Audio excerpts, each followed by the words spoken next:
আসসালামু আলাইকুম রহমতুল্লাহ। সুপ্রিয় শিক্ষার্থীবৃন্দ, মেকানিক্যাল ইঞ্জিনিয়ারিং চ্যানেলের পক্ষ থেকে তোমাদের সকলকে জানাচ্ছি আন্তরিক শুভেচ্ছা। এই ভিডিওটা তৈরি করছি ষষ্ঠ শ্রেণীর শিক্ষার্থীদের জন্য। 2025 সালের ষষ্ঠ শ্রেণী তথ্য ও যোগাযোগ প্রযুক্তি বইয়ের প্রথম অধ্যায় তথ্য ও যোগাযোগ প্রযুক্তি পরিচিতি এর 16 পৃষ্ঠার অনুশীলনীর প্রশ্নের উত্তরগুলো নিয়ে আজকে আলোচনা করব। এই ভিডিও ডিসক্রিপশনে আর পিন কমেন্টে প্লেলিস্টের লিঙ্ক দেওয়া আছে, সেখান থেকে তোমাদের যার যে বিষয়ের ভিডিও দরকার খুব সহজেই দেখে নিতে পারবে। সূচিপত্রের প্রথম অধ্যায়ে রয়েছে তথ্য ও যোগাযোগ প্রযুক্তি পরিচিতি, তারপরে আরও 4টা অধ্যায় রয়েছে। তো আমরা ধাপে ধাপে সবগুলো অধ্যায়ের অনুশীলনীর প্রশ্ন উত্তরগুলো দেখব, তারপর হচ্ছে আরও কিছু এক্সট্রা এমসিকিউ প্রশ্ন নিয়ে আলোচনা করব প্রতিটা অধ্যায় থেকে, ঠিক আছে? দেখো, প্রথম অধ্যায়ের নাম হচ্ছে তথ্য ও যোগাযোগ প্রযুক্তি পরিচিতি। এই অধ্যায় পাঠ শেষে তোমরা যা জানতে পারবে: তথ্য ও যোগাযোগ প্রযুক্তি কী তা বর্ণনা করতে পারবে, উপাত্ত আর তথ্যের মধ্যে পার্থক্য উদাহরণসহ বর্ণনা করতে পারবে, কোথায় কোথায় তথ্য প্রযুক্তি ব্যবহার করা যেতে পারে তা বর্ণনা করতে পারবে, তথ্য ও যোগাযোগ প্রযুক্তির গুরুত্ব ব্যাখ্যা করতে পারবে, নিজের স্কুলে তথ্য ও যোগাযোগ প্রযুক্তি ব্যবহার নিয়ে একটা পোস্টার তৈরি করতে পারবে। তো আমরা হচ্ছে 16 পৃষ্ঠার অনুশীলনীর প্রশ্নে চলে যাই। নমুনা প্রশ্ন, বেশ কিছু নৈমিত্তিক প্রশ্ন রয়েছে। 1 নম্বরে আছে, কোন আবিষ্কারের ফলে তথ্য বিনিময় একটি নতুন জগতে পা দিয়েছিল?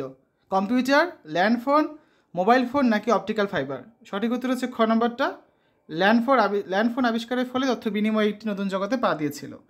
2 নম্বর প্রশ্ন, কোনটির কারণে পৃথিবী বৈশ্বিক গ্রামে পরিণত হয়েছে? কম্পিউটার, ইন্টারনেট, ল্যান্ডফোন নাকি মোবাইল ফোন? সঠিক উত্তর হচ্ছে খ নম্বরটা, ইন্টারনেটের কারণে পৃথিবী একটি বৈশ্বিক গ্রামে পরিণত হয়েছে। প্রশ্ন 3, এটিএম কার্ড এর ব্যবহারের ক্ষেত্র কোনটি? প্রচার ও গণমাধ্যম, প্রকাশনা, বিনোদন নাকি ব্যাংকিং? সঠিক উত্তর হচ্ছে খ নম্বরটা, ব্যাংকিং। প্রশ্ন 4, যোগাযোগ সহজ করার জন্য ব্যবহার করা হচ্ছে digital camera, CCTV, optical fibre নাকি অনলাইন সংবাদ মাধ্যম? সঠিক উত্তর হচ্ছে গ নম্বরটা, অপটিক্যাল ফাইবার। প্রশ্ন 5, তথ্য ও যোগাযোগ প্রযুক্তি হলো নতুন নতুন হার্ডওয়্যার ও সফটওয়্যার উদ্ভাবন, পৃথিবীর যে কোনো স্থানে তথ্য পাওয়ার সুবিধা, তথ্য বিনিময়ের অবারিত সুযোগ। তো তিনটাই সঠিক, তাহলে সঠিক উত্তর হবে ঘ নম্বরটা, 1, 2 ও 3। নিচের অনুচ্ছেদটি পড়ে 6 এবং 7 নম্বর প্রশ্নের উত্তর দাও। ভালো ফলাফলের জন্য একটি বাণিজ্যিক ব্যাংক ফারজানাকে মাসিক 1000 টাকা বৃত্তি প্রদান করে। বৃত্তির টাকা ওঠানোর জন্য ফারজানাকে ওই ব্যাংকে হিসাব খুলতে হয়। হিসাব খোলার সময় আবেদনপত্রে নাম, জন্ম তারিখ, পিতা ও মাতার নাম, ঠিকানা, স্বাক্ষর ইত্যাদি পূরণ করতে হয়। 6 নম্বর, ফারজানার হিসাব খোলার সময় আবেদনপত্রে নাম, জন্ম তারিখ, পিতা ও মাতার নাম, ঠিকানা, স্বাক্ষর ইত্যাদিকে কি বলা হয়? তথ্য, উপাত্ত, ঘটনা নাকি প্রেক্ষাপট? সঠিক উত্তর হচ্ছে ক নম্বর, এগুলোকে তথ্য বলা হয়।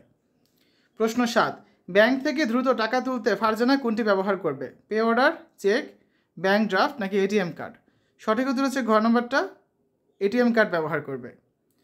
প্রশ্ন 8, আমাদের দেশের কৃষকরা তাদের সমস্যা সমাধানে তুলনামূলকভাবে বেশি সহায়তা পেতে পারে কোন প্রযুক্তিতে? রেডিও, মোবাইল ফোন, ল্যান্ডফোন নাকি টেলিভিশন? সঠিক উত্তর হবে খ নম্বরটা, মোবাইল ফোন, ঠিক আছে? 9 নম্বরে কী আছে দেখো, 8 নম্বর প্রশ্নে যে উত্তরটি তুমি পছন্দ করেছো সেই উত্তরটি পছন্দ করার কারণ যুক্তিসহ ব্যাখ্যা করো। তার সঠিক অ্যান্সার দেখি। এটা ঠিক যে রেডিও, টেলিভিশন কৃষকদের সমস্যা নিয়ে অনুষ্ঠান করে, কিন্তু সেটা সীমিত এবং নিয়মিত নয়। তাৎক্ষণিক কোনো সমস্যার সমাধান এসব প্রযুক্তি দিতে পারে না। মোবাইল ফোনের মাধ্যমে একজন কৃষক অন্য যে কোনো স্থান থেকে প্রয়োজনীয় কৃষি তথ্য সেবা পেয়ে থাকে, কৃষিক্ষেত্রে তার সমস্যা সমাধান করতে পারে। তাই 8 নং প্রশ্নের ক্ষেত্রে মোবাইলই সঠিক উত্তর হওয়া যুক্তিযুক্ত, ঠিক আছে? তো এই হচ্ছে আজকে আলোচনা।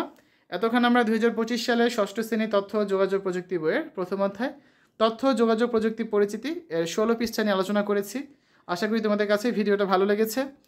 আমাদের চ্যানেলের অন্যান্য ভিডিওগুলো দেখার আমন্ত্রণ জানিয়ে আজ এখানে বিদায় নিচ্ছি। আল্লাহ হাফেজ।